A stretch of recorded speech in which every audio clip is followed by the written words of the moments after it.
ऐ जिंदगी मुझे परेशान मत कर, ऐ जिंदगी मुझे परेशान मत कर, क्योंकि मैं तेरा गुलाम नहीं हूँ। मैं कठिनाइयों से अभी हार नहीं माना हूँ। मैं कठिनाइयों से अभी हार नहीं माना हूँ, क्योंकि मैं लड़ने के लिए तैयार रहता हूँ। नमस्कार साथियों, एग्जाम दीदी चैनल से आप सभी का बहुत बहुत स्वागत है। जैसा कि आपको पता ही है कि आगामी पीसीएस एग्जाम को देखते हुए अभी इतिहास की श्रृंखला इस चैनल से लगातार जारी है और अभी तक मैं 7 लेक्चर ले चुकी हूँ। ये मेरी 8वीं लेक्चर है और मैं इतिहास के तहत सबसे पहले प्राचीन भारत का इतिहास करा रही हूँ। तो आइए देखते हैं अगला टॉपिक क्या होने वाला है। साथियों, आप इस चैनल से जुड़िए, निश्चय ही आपको बहुत अच्छी स्थिति की तरफ आप जा सकते हैं और अच्छा अंक आने की उम्मीद होगी, क्योंकि हिस्ट्री से करीब करीब किसी भी एग्जाम में 40 से 45 क्वेश्चन तो रहता ही है। तो इसको देखते हुए श्रृंखला में आपके लिए लाई हूँ कि आप इसका ज़्यादा से ज़्यादा क्या करें, फायदा उठाएं। तो मैं आज ये तो हो गया था, यूनानी आक्रमण कराना है, क्योंकि मैं बौद्ध धर्म, जैन धर्म, इसके अलावा अन्य जो शैव धर्म और वैष्णव धर्म भी करा चुकी हूँ और थोड़ा बहुत इस्लाम से संबंधित या ईसा मसीह के जीवन दर्शन से संबंधित भी करा रखी हूँ। तो आज मैं यूनानी आक्रमण कराने जा रही हूँ और इसका मैं ये नोट्स को नहीं पढ़ूंगी, मैं डायरेक्ट क्वेश्चन पर आती हूँ, क्योंकि क्वेश्चन के तहत ही नोट्स की सारी व्याख्याएं यहाँ मिल जाती है। तो क्वेश्चन नंबर फर्स्ट क्या कह रहा है कि क्वेश्चन नंबर फर्स्ट यहाँ देखती हूँ। हाँ, सिकंदर के हमले के समय उत्तर भारत में निम्नलिखित राजवंशों में से किस एक का शासन था? नंद वंश का शासन था। ठीक है, किसका शासन था? नंद वंश का शासन था। नंद वंश का अंतिम शासक घनानंद था और जैसा कि आज ही मैं बताई थी आप लोगों को कि नंद वंश की स्थापना किसने किया था? तो महापद नंद ने किया था, जो सिकंदर का समकालीन था। उसे यूनानी लेखों ने अग्रमीज कहा। ये इंपॉर्टेंट है, कितनी बार पूछा भी जा चुका है। जेनोफोन, फोन से याद रखना, जेनोफोन उसे बहुत धनाढ़ व्यक्ति बताता है। वत्साल उसका क्या था? सेनापति था। और एक बार ये क्वेश्चन पूछा जा चुका है कि कौन सा ऐसा व्यक्ति है जो उसे बहुत धनाढ़ व्यक्ति बताता है? तो जेनोफोन, फोन से आप याद रखना। ठीक है, नेक्स्ट क्वेश्चन की तरफ आते हैं, छोटा ही टॉपिक है। नेक्स्ट क्वेश्चन क्या है कि निम्नलिखित में से मगध का कौन सा राजा सिकंदर महान के समकालीन था? तो घनानंद था। ठीक है, ये बहुत ही अत्याचारी था और इसका अत्याचार का कारण आज मैं बताई थी, क्योंकि ये छोटी छोटी बस्तियों पे भी क्या किया था, बहुत बड़े पैमाने पर करारोपण किया था और जनता इसके समय क्या हो गई थी, बहुत ज्यादा नाराज थी इससे। नेक्स्ट क्वेश्चन देख लेते हैं, कथन और कारण। लगभग 2 वर्ष के अभियान के पश्चात सिकंदर महान ने 325 ईसा पूर्व में भारत छोड़ दिया। राइट, उसके बाद खंड क्या कह रहा है, रीजन क्या कह रहा है? वो चंद्रगुप्त मौर्य से क्या हुआ था? पराजित हुआ था। देखते हैं। देखो, सही है परंतु आर गलत है। ठीक है, क्यों? क्योंकि चंद्रगुप्त मौर्य से पराजित नहीं हुआ था। हखामनी साम्राज्य के ध्वस्त, जो हखामनी साम्राज्य के ध्वस्त करने के पश्चात 326 ईसा पूर्व की बसंत के अंत में एक विशाल सेना के साथ जो सिकंदर था, भारतीय विजय के लिए चला। लगभग 2 वर्षों के अभियान, बिल्कुल सही है ये। लगभग 2 वर्षों के अभियान के पश्चात 325 ईस्वी के सितंबर माह में सिकंदर ने पाटली से वापस यूनान को प्रस्थान किया, किंतु वह चंद्रगुप्त मौर्य से पराजित नहीं हुआ था। इस प्रकार ये सही है, जबकि आर गलत है। तो साथियों याद रखिएगा, वो चंद्रगुप्त मौर्य से पराजित नहीं हुआ था। युद्ध भूमि में बड़ी संख्या में सैनिकों के मारे जाने अथवा आहत हो जाने, घायल हो जाने के बाद किस भारतीय गण अथवा राज्य की स्त्रियों ने सिकंदर के विरुद्ध शस्त्र धारण कर लिया, यानी कि हथियार उठाया था? तो ये था मशग। इसको याद रखना, मगस भी कहीं कहीं देता है, मशग भी कहीं देता है, तो अकॉर्डिंग टू आप क्वेश्चन पेपर इसको करना। सिकंदर के आक्रमण के समय अश्वक एक सीमांत गणराज्य था जिसकी राजधानी मशग थी। यूनानी लेखकों के अनुसार सिकंदर के विरुद्ध हुए युद्ध में बड़ी संख्या में पुरुष सैनिकों को मारे जाने के पश्चात यहाँ की स्त्रियों ने शस्त्र धारण किया था। याद रखना, ये वेरी वेरी इंपॉर्टेंट क्वेश्चन है आपके लिए। ठीक है, तो इससे तो ज्यादा कुछ है नहीं और नेक्स्ट चैप्टर लगेगी आपकी, ये बहुत ही इम्पोर्टेंट चैप्टर है और ये मौर्य साम्राज्य है। तो तब तक के लिए हम ये क्वेश्चन देख लेते हैं कि भारत में सिकंदर की सफलता किन कारणों से थी। तो देखो, उस समय भारत में कोई केंद्रीय सत्ता नहीं थी, बिल्कुल ही सही है। उसकी फौज बेहतर थी, बिल्कुल भारतीय। उनकी जो युद्ध कौशल थी, युद्ध स्किल मतलब वॉर स्किल जो था बहुत ही बेहतरीन था। उसे देशद्रोही शासकों से सहायता, बिल्कुल आंधी जैसे देशद्रोही शासक मौजूद थे। वह एक अच्छा प्रशासक था, लेकिन वो एक अच्छा प्रशासक नहीं था। अब पढ़ लेते हैं इसका डिस्क्रिप्शन क्या कह रहा है। सिकंदर की भारत में सफलता के उपयुक्त कारणों में से प्रथम तीन बिल्कुल सत्य थे। डॉक्टर हेमचंद्र राय चौधरी ने उस समय यहाँ 28 स्वतंत्र शक्तियों का उल्लेख किया है। तात्पर्य यह है कि उस समय भारत में कोई केंद्रीय सत्ता नहीं थी। उसकी सेना निस्संदेह श्रेष्ठ थी। आम्भी जैसे तमाम देशद्रोही भारतीय शासकों ने उसे सहयोग दिया, तथापि भारत विजय में उसके अच्छे प्रशासक होने का कोई योगदान नहीं था। अतः उपयुक्त विकल्प बी होगा साथियों। तो आप उसके अनुसार अपना कर लेना। उस वीर भारतीय राजा का नाम बताइए जिसे सिकंदर ने झेलम के तट पर पराजित किया था। ठीक है, तो झेलम के तट पे सबसे तो पहले आपको झेलम के तट पे याद रखना है। ठीक है, क्वेश्चन से ही आंसर निकालना होगा। कौन था वो? पुरुष के नाम से भी जाना जाता है। देखो, ये पूछा भी जाता है। सिकंदर ने झेलम नदी के तट पर पुरु को पराजित किया, परंतु उसकी वीरता से प्रभावित होकर सिकंदर ने उसे अपना मित्र बना लिया था। उसे अपने राज्य और कुछ नए इलाके भी प्रदान किए थे। साथियों, निम्नलिखित में से कौन सिकंदर के साथ भारत में नहीं आया था? नियारकस आया था, बिल्कुल। अनेसिक्रिटस से भी आया था, अरिस्टोबुलस से भी आया था, लेकिन डायमेकस बिंदुसार के समय राजदूत है। डायमेकस सिकंदर के साथ भारत नहीं आया था। ठीक है, इस बात को याद रखिएगा। ये क्यों आएगा डायमेकस? ये तो बिंदुसार का समय का है। तो डायमेकस जो था, ये डायमेकस सिकंदर के साथ भारत नहीं आया था। स्ट्रेबो के अनुसार सीरिया के राजा एंटियोकस ने डायमेकस नामक अपना एक राजदूत बिंदुसार की राज्यसभा में भेजा था। ठीक है, तो वो बाकी आए थे। तो ये था। और अब हम आते हैं मौर्य काल पे। साथियों, ये बड़ा ही इम्पोर्टेंट चैप्टर है मौर्य काल, और इससे तो क्वेश्चन निश्चित तौर पे आते हैं। तो बिना देर किए हुए हम करते हैं, क्योंकि एग्जाम बहुत नजदीक है। तो प्रथम भारतीय साम्राज्य स्थापित किया था किसने किया था? तो चंद्रगुप्त मौर्य द्वारा किया गया था।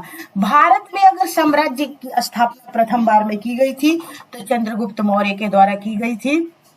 याद रखना, चंद्रगुप्त मौर्य की गणना भारत के महान शासकों में होती है। वो भारत का प्रथम ऐतिहासिक सम्राट था। वह ऐसा पहला सम्राट था जिसने बृहत भारत पर अपना शासन स्थापित किया और जिसका विस्तार ब्रिटिश साम्राज्य से बड़ा था। उसके साम्राज्य की सीमा ईरान से मिलती थी। उसने ही भारत को सर्वप्रथम राजनीतिक रूप से एकबद्ध किया। भारत में पहले साम्राज्य की स्थापना किस शासक के द्वारा की गई थी? देखो, रिपीट हो गया है, तो चंद्रगुप्त मौर्य के द्वारा याद रखना इसे। ठीक है, निम्नलिखित में से कौन सा सबसे पुराना राजवंश है? तो मौर्य वंश सबसे पुराना राजवंश है। ठीक है, क्योंकि मौर्य वंश के बाद का गुप्त वंश है, वर्धन वंश है। ठीक है, कुषाण वंश है। मौर्योत्तर काल में आप कुषाण वंश पढ़ोगे तो क्या हो जाएगा? इसमें मौर्य वंश हो जाएगा।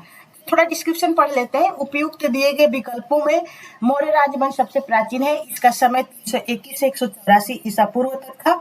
मौर्य राजवंश की स्थापना चंद्रगुप्त मौर्य ने की थी। इसके बाद कुषाण वंश, गुप्त राजवंश और वर्धन राजवंश ने प्राचीन भारत पर शासन किया है। जिसके ग्रंथ में चंद्रगुप्त मौर्य का विशिष्ट रूप से वर्णन हुआ है वो क्या है? तो विशाखदात कृत मुद्रा राक्षस इनकी पुस्तक का नाम है। बड़ा ही इम्पोर्टेंट पुस्तक है मुद्रा राक्षस। मौर्य प्रशासन को समझने के लिए साथियों इस पुस्तक की अत्यंत ही क्या है, महत्वपूर्ण भूमिका हो जाती है। तो ये कौन है? विशाखदत्त है। ठीक है, इनकी पुस्तक का क्या नाम है? मुद्रा राक्षस है। ये कितना बार पूछा जा चुका है। तो इससे मौर्य प्रशासन के बारे में, काल के बारे में काफी जानकारी प्राप्त होती है। और ग्रंथ चंद्रगुप्त को नंद राज्य का पुत्र माना गया है। मुद्रा राक्षस में चंद्रगुप्त को वृषल तथा कुलहीन भी बताया गया है। क्या वृषल और कुलहीन पूछा जा सकता है कौन से ग्रंथ में? तो मुद्रा राक्षस। यूनानी लेखक जस्टिन द्वारा किसे सेंट्रोकोट्स कहा गया था? तो सेंट्रोकोट्स की किसकी पहचान की गई थी? तो चंद्रगुप्त मौर्य। याद रखना, यूनानी लेखक जस्टिन ने सेंड्रोकोट्स से किसकी पहचान की थी?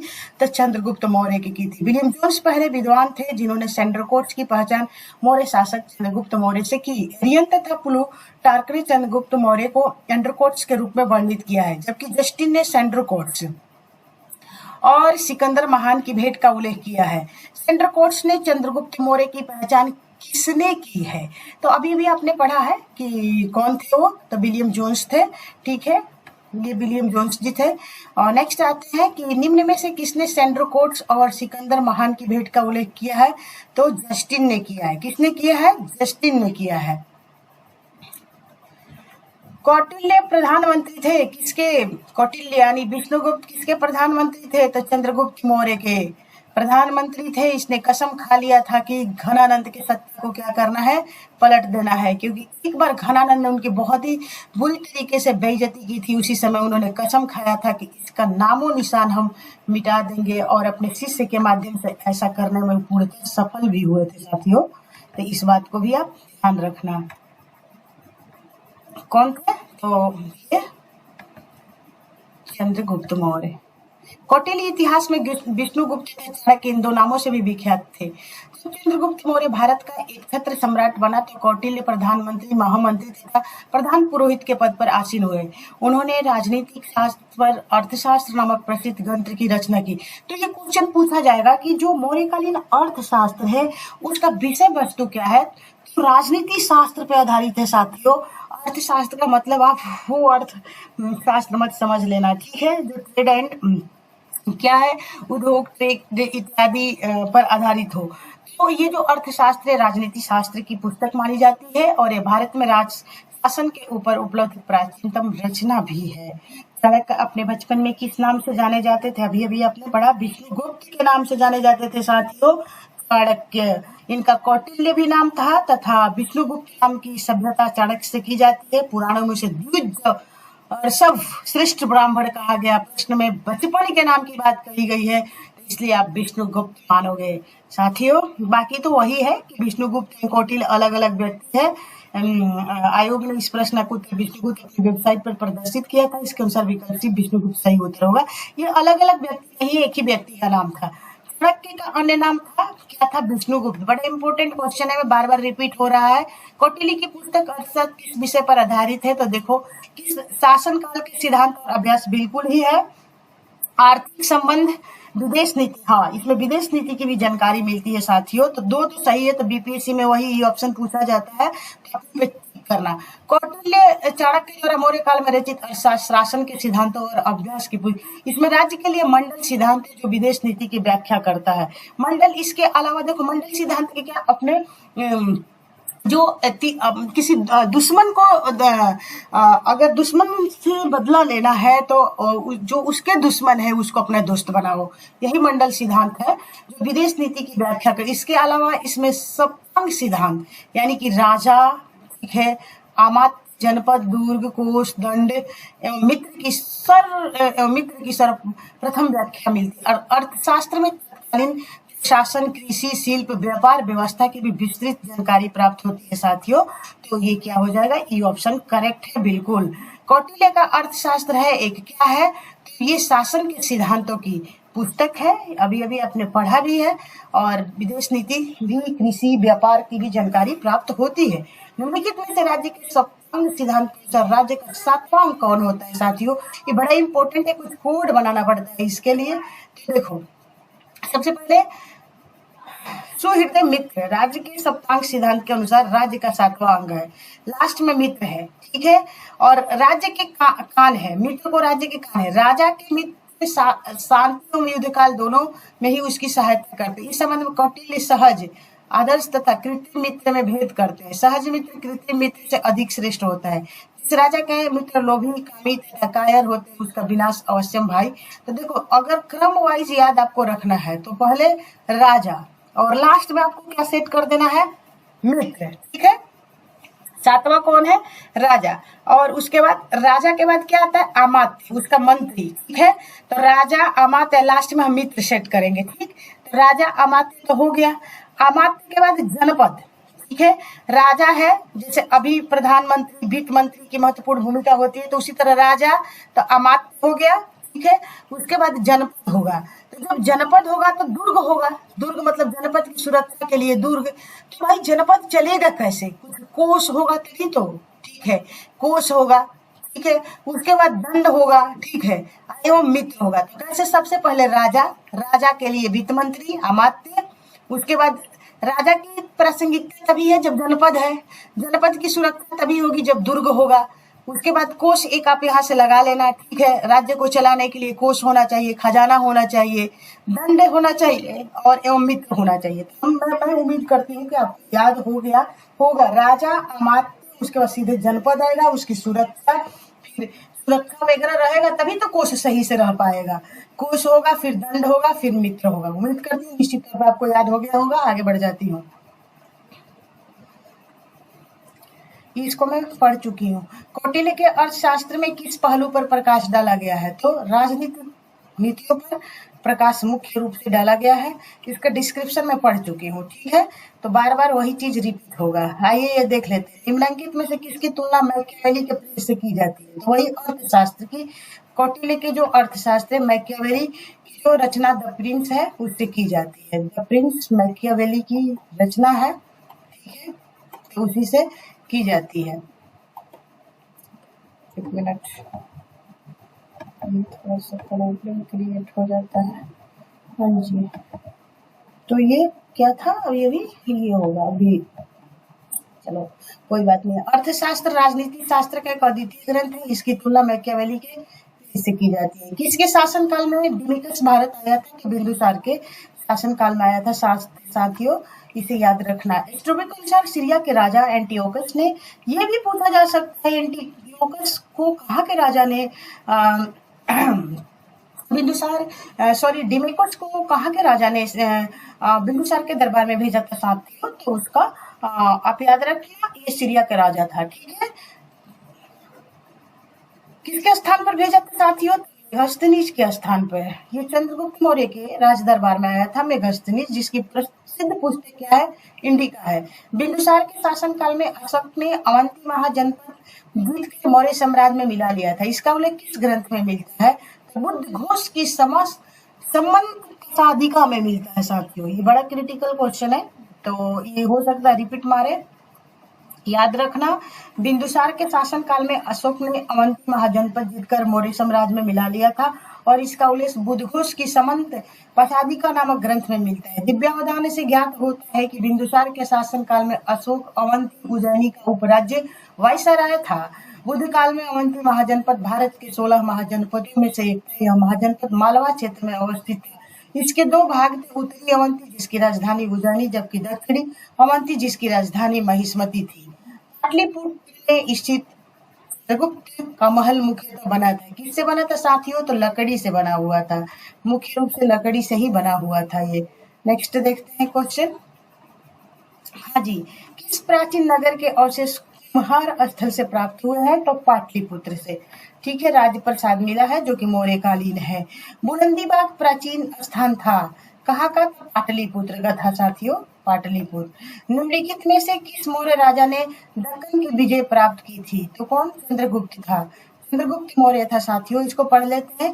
मौर्य साम्राज्य के संस्थापक चंद्रगुप्त मौर्य ने दक्षिण भारत की विजय प्राप्त की थी और इस संदर्भ में अशोक के अभिलेखों, जैन, तमिल साक्ष्यों से जानकारी प्राप्त होती है। दक्षिण भाग के अनेक स्थलों में अशोक के अभिलेख प्राप्त हुए हैं, किंतु अशोक ने मात्र कलिंग विजय ही की।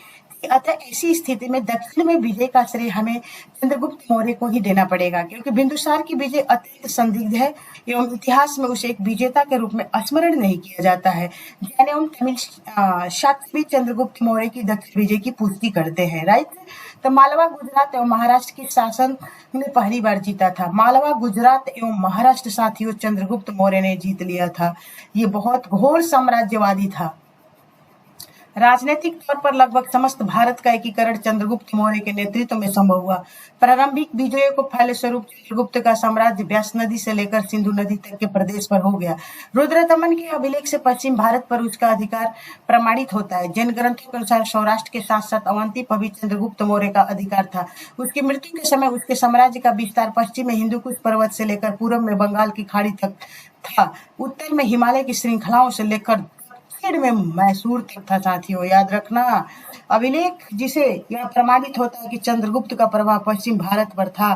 तो कौन सा अभिलेख? रुद्रदमन का जूनागढ़ अभिलेख। साथियों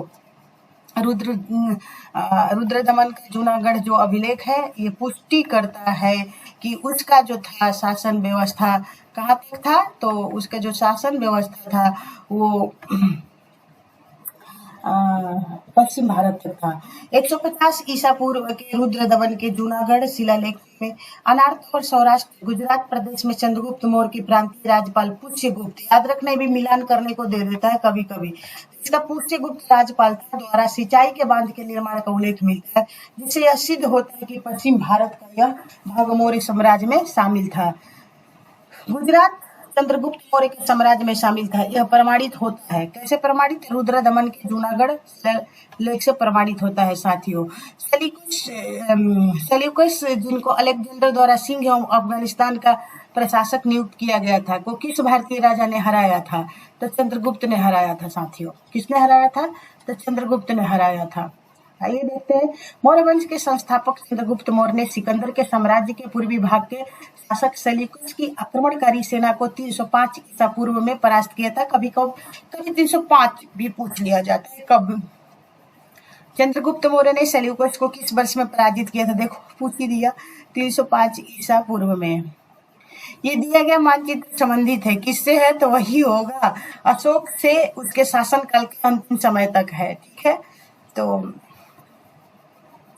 देख लो कहाँ कहाँ था उक्त मानचित्र। अशोक के साम्राज्य को अशोक के शिलालेखों तथा स्तंभों से अशोक के साम्राज्य की सही जानकारी प्राप्त होती है। असम और सुदूर दक्षिण को छोड़कर संपूर्ण भारतवर्ष अशोक के साम्राज्य के अंतर्गत था, यानी असम वाला रीजन छोड़ दिया गया होगा और दक्षिण भारत के कुछ हिस्से को अगर छोड़ दे तो लगभग संपूर्ण भारत में तो उसका राज्य था ही। तो वही असम और सुदूर दक्षिण मतलब दक्षिण भारत के अगर कुछ हिस्सों को छोड़ दिया था तो लगभग समस्त भारतवर्ष में उसने अपना अधिकार जमा लिया था। किसने सहिष्णुता, उदारता और करुणा के त्रिविध आधार पर राजधर्म की स्थापना किया था? अशोक महान ने किया था। साथियों मौर्य शासक अशोक महान ने। अशोक ने अपनी प्रजा के विशाल समूह को ध्यान में रखकर ही एक ऐसे व्यवहारिक धर्म का प्रतिपादन किया जिसका पालन आसानी से सब कर सके। अशोक का धर्म सदाचार का धर्म था। ये एक ऐसे नैतिक नियम थे जिनका संप्रदाय विशेष से कोई संबंध नहीं था और जो मानवता के कल्याण के लिए घोषित किए गए थे। सहिष्णुता, उदारता एवं करुणा उसके त्रिविध आयाम थे। साथियों ये क्या था? एक ठीक है, स्टार्टिंग में अशोक ने क्रूरता का सहारा लिया था, लेकिन बाद में इसने बौद्ध धर्म को आत्मसात किया और बहुत ही क्या हो गया था, इसने सदाचार मतलब अपने जीवन को सदाचारी बना लिया था। नैतिकता जीवन का मतलब मूल विषय वस्तु बन गया था। सहिष्णु भी थे ये, उदारता करुणा के त्रिविध आयाम से ये परिपूर्ण हो गए थे। निम्न में से कौन सा क्षेत्र अशोक के साम्राज्य में सम्मिलित नहीं था?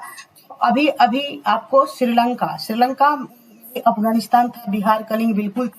श्रीलंका अशोक के साम्राज्य में स्थित नहीं था। अशोक के द्वितीय शिलालेख से स्पष्ट होता है कि भारत में अशोक का अधिकार जो था चोल, पांड्य, सतलीपुत्र, केरलपुत्र एवं ताम्रपर्णी श्रीलंका को छोड़कर। अभी अभी सुदूर दक्षिण बोला गया था ना, तो सुदूर दक्षिण का मतलब क्या हुआ? चोल, पांड्य, सतलीपुत्र, केरलपुत्र, ताम्रपर्णी श्रीलंका को ही बोला जाता है, छोड़कर सर्वत्र था, क्योंकि इन राज्यों को या सीमावर्ती राज्य कहा गया है। ठीक है, प्रत्यंत या सीमावर्ती राज्य कहा गया। अशोक के निम्नलिखित अभिलेखों में से किसमें दक्षिण भारतीय राज्यों का उल्लेख हुआ है? साथियों द्वितीय शिलालेख में हुआ है। ठीक है, इसको क्या शिमावर्ती राज्य की संज्ञा दी गई है? कहने का मतलब कि ये नहीं था शामिल। राइट, अशोक के अभिलेखों में 3 वर्गों में विभाजित किया। पहला शिलालेख है जो शिलाओं पे लिखा गया, फिर स्तंभ लेख है जो स्तंभों पर लेख लिखे गए, और गुहा लेख है। अशोक के द्वितीय बृहद शिलालेखों में चोल, पांड्य, सतलीपुत्र, केरलपुर आदि दक्षिण भारतीय राज्यों का उल्लेख मिलता है। भारत का प्रथम अस्पताल एवं औषधि बाग निर्माण करवाया था किसने? तो अशोक महान ने करवाया था। साथियों सम्राट अशोक युद्ध के लिए तो प्रसिद्ध था ही, मतलब इसमें दिया इतना प्रसिद्ध नहीं हुआ जितना एक धर्म विजेता एवं लोकोपकारी कार्यों से प्रसिद्ध हुआ। वो न केवल मानव वरण संपूर्ण प्राणी जगत के प्रति उदारता का दृष्टिकोण रखता था, इसी कारण उसने पशु पक्षियों के वध पर प्रतिबंध लगा दिया था। अशोक ने लोकहित के लिए छायादार वृक्ष, धर्मशालाएं बनवाई, कुएं भी खुदवाए। अशोक ने ही अपने शासनकाल में मनुष्यों पशुओं के लिए उपयोगी औषधियों हेतु प्रथम अस्पताल एवं औषधि भागों का निर्माण करवाया था। साथियों, नेक्स्ट क्वेश्चन देखते हैं।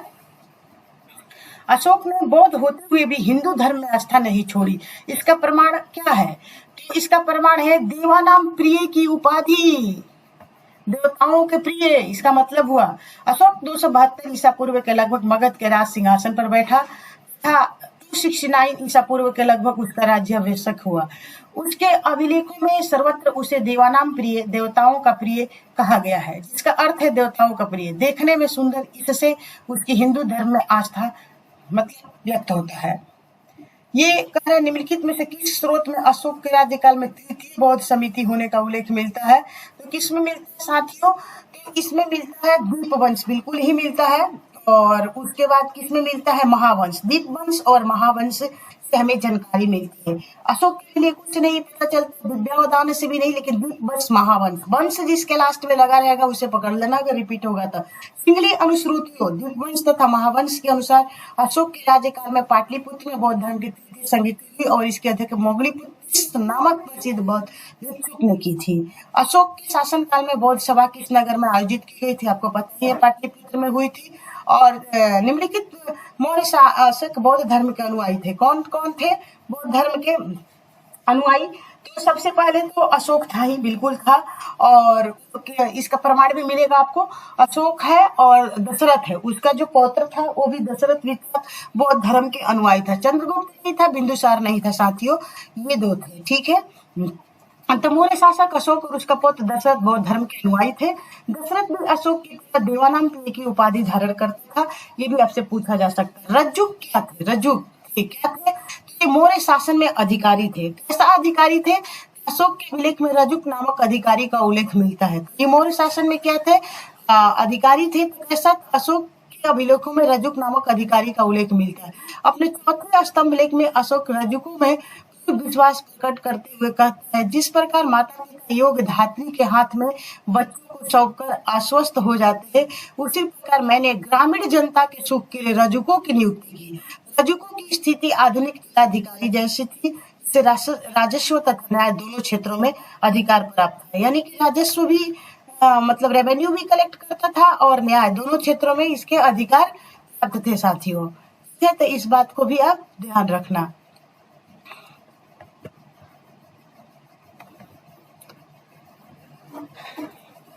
नेक्स्ट क्वेश्चन देख लेते हैं।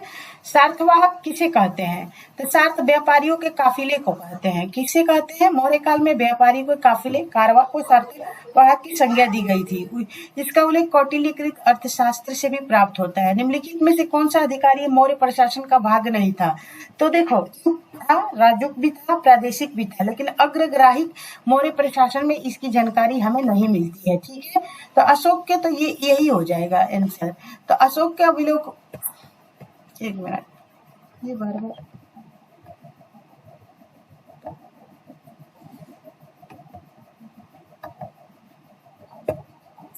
तो अशोक के अभिलेखों में उसके प्रशासन पे कुछ क्या है जानकारी प्राप्त होती है। महत्वपूर्ण पदाधिकारियों के नाम मिलते हैं। अशोक के तृतीय शिलालेख में 3 पदाधिकारियों के नाम मिलते हैं। 3 पदाधिकारी कौन कौन थे?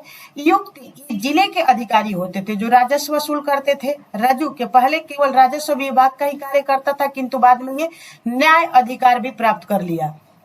प्रादेशिक क्या था? यह मंडल का प्रधान अधिकारी होता था। ठीक है, यह वर्तमान में संभागीय आयुक्त की तरह था और इसे न्याय का भी कार्य करना पड़ता था। तो युक्त, राजुक, प्रादेशिक आप याद रखना। आते हैं, सारनाथ का स्तंभ का निर्माण किया था, किसने किया था? तो अशोक ने किया था। सारनाथ स्तंभ का निर्माण अशोक ने करवाया था। इस स्तंभ के शीर्ष पर सिंह की आकृति बनी है जो शक्ति का प्रतीक है। इस कृति को भारत सरकार ने अपने प्रतीक के रूप में लिया है। यह स्तंभ मौर्य युगीन वास्तुकला का सबसे क्या है बेहतरीन उदाहरण है। मौर्य युगीन सभी स्तंभ चुनार के बलुआ पत्थरों से निर्मित है। भी पूछा जा सकता है कि मौर्य युगीन जो सभी स्तंभ है वो कहाँ के बलुआ पत्थर से निर्मित है, तो चुनार के बलुआ पत्थरों से निर्मित है। ठीक है, लाल रंग के हैं ये। निम्नलिखित में से किसे सर्वश्रेष्ठ स्तूप माना जाता है, तो ये सांची का स्तूप को माना जाता है। यूनेस्को के विश्व विरासत श्रेणी में भी शामिल है। स्थापत्य कला की दृष्टि से सांची के स्तूप को श्रेष्ठ माना गया है। सांची जो है मध्य प्रदेश के रायसेन जिले में स्थित, इसका निर्माण अशोक ने करवाया था। इस स्तूप का आरंभ काल 3री शताब्दी ईसा पूर्व था। अतः विकल्प सी सही है। जबकि भरहुत का स्तूप मध्य प्रदेश के सतना जिले में स्थित है। सांची तथा भरहुत के स्तूपों की खोज अलेक्जेंडर कानिंघम ने की थी। अमरावती का स्तूप आंध्र प्रदेश के गुंटूर जिले में कृष्णा नदी के दाहिने तट पर स्थित है। कर्नल कॉलिन मैकेंजी ने 1797 में इस स्तूप का पता लगाया था। सारनाथ का धमेक स्तूप गुप्तकालीन है। याद रखना, ये सारनाथ का जो धमेक स्तूप है गुप्तकालीन है, कभी पूछ दिया जाएगा। तो ये मौर्यकालीन नहीं है, जो बिना आधार के समतल भूमि पर बनाया गया है। क्या है? जो बिना आधार के समतल भूमि पर बनाया गया है। सांची का स्तूप किस शासक ने बनवाया था? तो सांची के अशोक ने बनवाया था। ठीक है, सांची का स्तूप किसने बनवाया था? तो अशोक ने बनवाया था। कितना बार रिपीट हो चुका है ये क्वेश्चन। नेक्स्ट देख लेते हैं। विश्व प्रसिद्ध पर्यटन स्थल सांची का प्राचीन नाम यह भी था। क्या नाम था? तो काकड़ाम। क्या नाम था? काकड़ाम था। एमपीपीसीएस में पूछा जा चुका है। और विश्व प्रसिद्ध पर्यटन स्थल सांची मध्य प्रदेश के राजस्थान जिले में स्थित है। विदिशा के समीप स्थित है। यहाँ पर पर्वत के ऊपर कई स्तूपों का निर्माण किया गया और इस कारण इसे महावंश में चेतिया स्तूपों का दूसरा नाम गिरी भी कहा गया है। 4वीं सदी के गुप्त लेखों में इसका नाम काकड़ाम यानी काकनाड महाविहार मिलता है। यहाँ पर कुल 3 स्तूप है और स्तूप संख्या एक प्रधान स्तूप है। ठीक है, इसके आगे जानने की जरूरत नहीं है। आते मिला लेते मिलान करते हैं। कौशाम्बी का क्या हो जाएगा? सर्वस्ती तो पता ही है, सहेत महत। सबसे पहले इसको मिलाओ, जो आता है सहेत महत। सहेत महत तो ये हो जाएगा सहेत महत। ठीक है, सारनाथ कौन सा स्तूप है? तो धमेक स्तूप है, अभी बताई हूँ, लेकिन ये गुप्त काल का है, ये भी ध्यान रखना है। और कौशाम्बी क्या है? घोषिताराम। घोषिताराम है कौशाम्बी। कुशीनगर क्या हो जाएगा? रानावर स्तूप। ऑटोमेटिक हो गया वो। देखिए आ जाइए, तो सर्वस्ती ये कौशाम्बी, घोषिताराम, कुशीनगर, रानावर स्तूप, सारनाथ, धमेक स्तूप, सर्वस्ती, सहेत महल। ठीक है, एक और क्वेश्चन।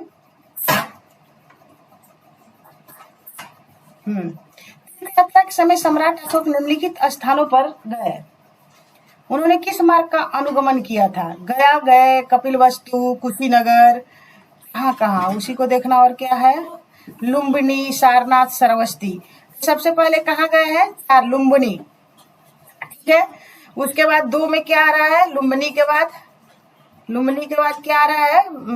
लुम्बिनी के बाद कपिलवस्तु। ठीक है, उसके बाद कपिलवस्तु 2 में, कपिलवस्तु,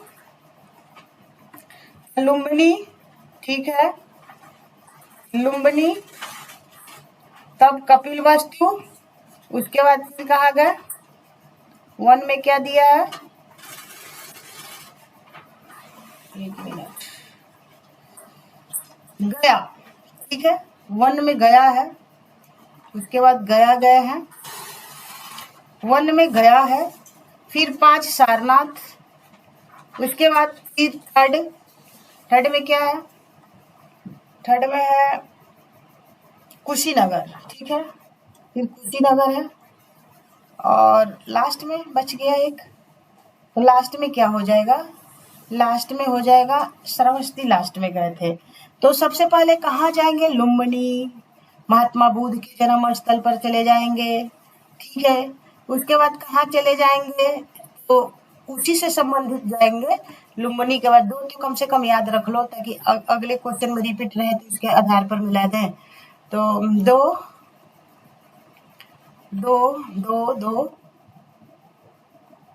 1 मिनट, 2 में क्या है? कपिलवस्तु, राइट। तो लुम्बिनी और कपिलवस्तु याद रखना, उसके बाद लास्ट में श्रावस्ती गए हैं, तब जाके बन जाएगा। मतलब पूरा तो याद नहीं होता है, लेकिन कुछ कुछ ऐसे ही करके याद करना होता है। पत्थर का प्राचीनतम शिलालेख किस भाषा में है? तो प्राकृत भाषा में साथियों। ब्राह्मी लिपि का प्रथम उद्वाच किसने किया था? तो मतलब पढ़ा था, पत्थर की पट्टियों पर हुआ था। किस पर? उत्कीर्ण अक्षरों से किया गया है, तो पत्थर की पट्टियों पर। ब्राह्मी लिपि का प्रथम उद्वाचन पत्थर की पट्टियों शिलालेखों पर उत्कीर्ण अक्षरों से किया गया था। इस कार्य को संपादित करने वाला प्रथम विद्वान जेम्स प्रिंसेप थे, जिन्हें अशोक के अभिलेखों को पढ़ने का श्रेय जाता है। अशोक के शिलालेखों को सर्वप्रथम किसने पढ़ा था? तो जेम्स प्रिंसेप ने पढ़ा था। अशोक के अभिलेखों को सर्वप्रथम पढ़ा था, तो किसने? जेम्स प्रिंसेप ने पढ़ा था। ब्राह्मी लिपि को सर्वप्रथम किसने पढ़ा था? तो वही जेम्स प्रिंसेप ने पढ़ा था साथियों। एक ही क्वेश्चन को बार बार रिपीट किया जा रहा है। नेक्स्ट देखते हैं, अशोक शिलालेख को पढ़ने वाला प्रथम अंग्रेज कौन था? तो जेम्स प्रिंसेप था। सम्राट अशोक के राजादेशों को सबसे पहले विकुटन यानी डिसाइफर या इसको पढ़ने का काम किसने किया था? तो जेम्स प्रिंसेप ने किया था। डिकोड किसने किया था? तो जो वही पूछा जाएगा, तो जेम्स प्रिंसेप ने किया था। मौर्य साम्राज्य के पेशावर के निकट उत्तर पश्चिम भाग में अशोक के शिलालेख थे। किस लिपि में थे साथियों? तो खरोष्टी लिपि में थे। याद रखना, खरोष्टी लिपि। उत्तर पश्चिम में जो अशोक का जो अभिलेख है उस पर लिखावट तो किया गया है, वो उसका लिपि क्या है? तो खरोष्टी लिपि में। मौर्य साम्राज्य के पेशावर के निकट उत्तर पश्चिम भाग में खरोष्टी लिपि में अशोक के अभिलेख प्राप्त हुए। अशोक के अधिकांश अभिलेख प्राकृत भाषा एवं ब्राह्मी लिपि में है, लेकिन इसके अलावा भी अन्य लिपियां है, जैसे कि खरोष्टी है, अरेमाइक लिपि है। ठीक है, तो केवल दो अभिलेखों शहबाजगढ़ी और मानसेहरा की लिपि ब्राह्मी न होकर क्या है? खरोष्टी है। भी पूछा जा सकता है कि शहबाजगढ़ी और मानसेहरा का जो अशोक का जो ये है अभिलेख है, स्तंभ लेख है, तो उसमें कौन सी लिपि है? तो क्या है? खरोष्टी लिपि है। वह स्थान जहाँ प्राक अशोक ब्राह्मी लिपि का पता चला है, तो अनुराधापुर। क्या है? अनुराधापुर। अशोक के पहले, प्राक मतलब अशोक के पहले। अशोक ब्राह्मी 4वीं शताब्दी से पूर्व। लिपि का पता श्रीलंका स्थित अनुराधापुर से चला है। कुछ और स्थानों के अभिलेखों से इस प्रकार की लिपि का साक्ष्य मिला है, जिनके नाम इस प्रकार है: पिपरहवा, सोहगौरा और महास्थान। प्राचीन भारत में निम्नलिखित में कौन सी एक लिपि दाईं ओर से बाईं ओर लिखी जाती थी? राइट टू लेफ्ट कौन सी लिपि लिखी जाती थी? तो खरोष्टी लिपि लिखी जाती थी साथियों। खरोष्टी लिपि लिखी जाती थी। उत्तर पश्चिमी भागों से ये भारत से ये प्राप्त हुआ है, अशोक कालीन है। ठीक है, प्राचीन भारत में खरोष्टी लिपि जो है दाएं बाएं लिखी जाती थी, यानी दाएं से बाएं। इसे पढ़ने का श्रेय मैसन, प्रिंसेप, नॉरिस, लेसन, कनिंघम आदि विद्वानों को है। यह मुख्यतः उत्तर पश्चिम भारत की लिपि थी। निम्नलिखित में से प्राचीन भारत की कौन सी लिपि दाहिने से बाईं ओर लिखी जाती थी? तो ये खरोष्टी लिपि है। ठीक है, खरोष्टी लिपि है साथियों। अशोक अपने शिलालेखों में समांतर जिस नाम से उल्लेख हुआ वो क्या था? प्रियदर्शी के नाम से उल्लेख किया गया है। ठीक है, अशोक के अभिलेखों में सर्वत्र उसे देवानाम प्रियदर्शी या देवताओं का प्रिय कहा गया है। सुंदर देवनाम, प्रियदर्शी तथा राजा आदि की उपाधियों से संबोधित। पुराणों में उसे अशोक वर्धन कहा गया है। भी कभी पूछा जा सकता है कि पुराणों में उसे किस नाम से संबोधित किया गया? तो अशोक वर्धन के। अपने शिलालेखों में अशोक समांतर किस नाम से जाने जाते हैं? तो प्रियदर्शी के नाम से जाने जाते हैं साथियों। अभिलेखों में किस शासक का उल्लेख प्रियदर्शी एवं देवानाम प्रिय के रूप में किया गया है? तो अशोक। ठीक है, यहाँ देख लेते हैं। निम्नलिखित वक्तव्यों में कौन सा एक वक्तव्य अशोक के 73 स्तंभों के बारे में गलत है? ये स्थापत्य संरचना के भाग है। ठीक है, ये स्थापत्य क्या है? ये स्थापत्य संरचना के भाग है। यही क्या है? गलत। पढ़ते हैं, अशोक के प्रस्तर स्तंभ स्थापत्य संरचना के भाग नहीं है, बल्कि पृथक रचनाएं हैं। अन्य तीनों प्रश्न कथन अशोक के स्तंभों के संदर्भ में सही है। निम्नलिखित में से किस उभारदार मूर्ति शिल्प में अशोक के प्रस्तर रूप चित्र के साथ रानियों अशोक उल्लेखित है? तो ये कंगन हली। मैं फर्स्ट टाइम में सुन रही हूँ, बहुत ही क्वेश्चन टफ भी है। कर्नाटक के गुलबर्गा जिले में भीमा नदी के किनारे कंगनहली में बौद्ध स्तूप है। यह सम्राट अशोक का रानी के साथ प्रस्तर पर रूप चित्र उत्कीर्ण किया गया, जिसके नीचे रान्यो अशोक, राजा अशोक लिखा हुआ है। ठीक है, निम्नलिखित में से किस एक अभिलेख में अशोक के व्यक्तिगत नाम का उल्लेख मिलता है? तो यह है मास्की गुर्जरा नेतुर। इन अभिलेखों में व्यक्तिगत नाम का चर्चा किया गया है। अशोक का इतिहास हमें मुख्यतः उसके अभिलेखों से ही ज्ञात होता है। उसके अभी तक 40 से अधिक अभिलेख प्राप्त हो चुके हैं। मास्की, गुर्जरा, नेतुर एवं उडेगोलम लेखों में अशोक के व्यक्तिगत नामों की चर्चा की गई है। निम्नलिखित में से किस लेख में अशोक का नाम उल्लेखित है? तो मास्की का। साथियों, मास्की, गुर्जर, नेतृ, उडेगोलम जब भी आएगा तो टिक कर देना इनमें से कोई भी। निम्नलिखित अभिलेखों में से किसमें अशोक का नाम का उल्लेख हुआ है? तो क्या है? गुर्जरा। मास्की, गुर्जरा, नेतुर, उडेगोलम। अशोक का रुमनदेही स्तंभ संबंधित किससे है? तो बुद्ध के जन्म से है। क्या है? बुद्ध के जन्म से रुमनदेही अभिलेख का संबंध है। अशोक ने अपने राज्याभिषेक के 20 वर्ष बाद लुम्बिनी की यात्रा की तथा वहां एक शिला स्तंभ स्थापित किया। बुद्ध की जन्म भूमि होने के कारण लुम्बिनी ग्राम का जो भोग कर माफ कर माने वहां का जो कर था उसको भूमि कर जो था माफ कर दिया तथा भू राजस्व 1/6 से घटाकर 1/8 कर दिया था। मतलब 1/6 से घटाकर 1/8 कर दिया। इस बात को आप जरूर याद रखना। गुर्जरा लघु शिलालेख जिसमें अशोक का नाम उल्लेख किया गया है कहाँ स्थित है? तो ये मध्य प्रदेश के दतिया जिले में स्थित है। गुर्जरा, नेट्टूर, मास्की, उडेगोलम। अशोक का नाम उल्लेख करने वाला गुर्जरा लघु शिलालेख मध्य प्रदेश के दतिया जिले में स्थित है। केवल वह स्तंभ जिसमें अशोक ने स्वयं को मगध का सम्राट बताया तो भाब्रू स्तंभ है। साथियों, ये भाब्रू स्तंभ है और ये भाब्रू यानी बैराट स्तंभ लेख में अशोक ने स्वयं को मगध का सम्राट बताया है। यही अभिलेख अशोक को बौद्ध धर्मावलंबी प्रमाणित भी करता है। कालसी प्रसिद्ध है किस लिए? अशोक शिलालेख के कारण ये कालसी जो उत्तराखंड में है साथियों ये प्रसिद्ध है। यहाँ पर एक हाथी का मतलब कट करके मतलब गुफाओं के कट कर इस तरह से बनाया गया है कि जैसे लगता है कि हाथी वो स्वर्ग से उतर रही है। तो बहुत ही बेहतरीन है ये। कालसी उत्तराखंड के देहरादून जिले में स्थित है। यहाँ से अशोक का शिलालेख मिला है, इसलिए कालसी का ऐतिहासिक महत्व है। उत्तराखंड में सम्राट अशोक के शिलालेखों की प्रति कहाँ से मिली है साथियों?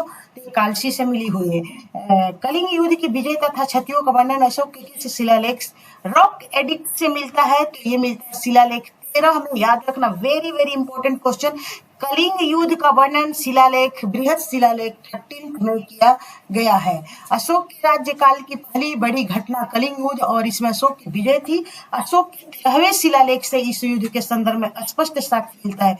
यह घटना अशोक के शासनकाल के 8 वर्ष बाद अर्थात 261 ईसा पूर्व में घटित हुई और इस शिलालेख में उसने कलिंग युद्ध से हुई पीड़ा पर अपना दुख भी व्यक्त किया है। कलिंग युद्ध का विवरण हमें क्या किस शिलालेख से? 13वें शिलालेख से ज्ञात होता है। अशोक के निम्न अभिलेखों में से पूर्ण रूप में धार्मिक सहिष्णुता के प्रति समर्पित कौन सा अभिलेख है साथियों? तो ये अभिलेख इनका कौन सा है? तो ये 12वें शिलालेख में धार्मिक सहिष्णुता माता पिता के प्रति आदर की भावना व्यक्त की गई है। अशोक के दीर्घ शिलालेख 12वें में सभी संप्रदायों के साथ संसार की वृद्धि होने की कामना तथा धार्मिक सहिष्णुता हेतु पालनीय उपाय बताए गए हैं साथियों। निम्नलिखित में से किस शासक ने प्रजा को इस अभिलेख के माध्यम से परामर्श दिया कि कोई भी व्यक्ति जो अपने संप्रदाय को महिमा मंडित करने की दृष्टि से अपने धार्मिक संप्रदाय की प्रशंसा करता है या अपने संप्रदाय के प्रति अत्यधिक भक्ति के कारण अन्य संप्रदायों की निंदा करता है अपितु अपने संप्रदाय को गंभीर रूप से हानि पहुंचाता और ऐसा कहने वाला सोचने वाला अशोक है। अशोक के प्रमुख शिलालेख रॉक एडिक्ट संगम राज्य के विषय में हमें बताते हैं। उनमें से सम्मिलित क्या है साथियों? तो अभिलेख 2 तो रहेगा ही, शिलालेख 2 तो रहेगा ही क्योंकि इसके जो तटवर्ती राज्यों की चर्चा की गई है और ये तो 13 रहेगा। तो 2 और 13 दोनों याद रखना। अशोक के दूसरे और 13वें शिलालेख से संगम राज्यों चोल, पांडे, सतीपत, केरलपुर, ताम्रपर्णी, श्रीलंका की भी चर्चा हमें मिलती है। निम्नलिखित में से किस दक्षिणी राज्य का उल्लेख अशोक के अभिलेखों में नहीं है? तो ये सातवाहन का नहीं है, चेल, सतईपुत्र, पांडे का ही तो है। तो ये देख लेते हैं। टोलेमी फिलाडेल्फस जिसके साथ अशोक के राज्य संबंध थे कहाँ का शासक थे? तो ये मिस्र का था। ये बहुत बार क्वेश्चन पूछा गया है साथियों। तो अभी ये थोड़ा सा देख लेती हूँ कि इसमें क्वेश्चन कुछ ज्यादा ही होंगे। तो मुझे लग रहा है कि आप लोग को अब इससे ज्यादा कराना भी ठीक नहीं है क्योंकि थोड़ा क्वेश्चन उतना ही कराना चाहिए जितना कि समझ में आए। तो यहाँ तक ही मैं स्टॉप करती हूँ। 78 तक मैं क्वेश्चन को करा दी हूँ। उसके बाद नेक्स्ट क्लास इसी का पार्ट 2 लेकर मैं आऊंगी। और तब तक के लिए साथियों आप लोग लगे रहिए, पूरे दिल से लगिए, कठिन परिश्रम कीजिए क्योंकि कठिन परिश्रम, सटीक मार्गदर्शन अगर आपके हथियार है तो सफलता आपकी गुलाम होगी साथियों। और इसी भावना के साथ आप लगे रहे, निश्चित ही आप सफलता को हासिल करेंगे और मैं तो आपके साथ जुड़ी हुई हूँ ही। तो तब तक के लिए गुड नाइट, गुड लक।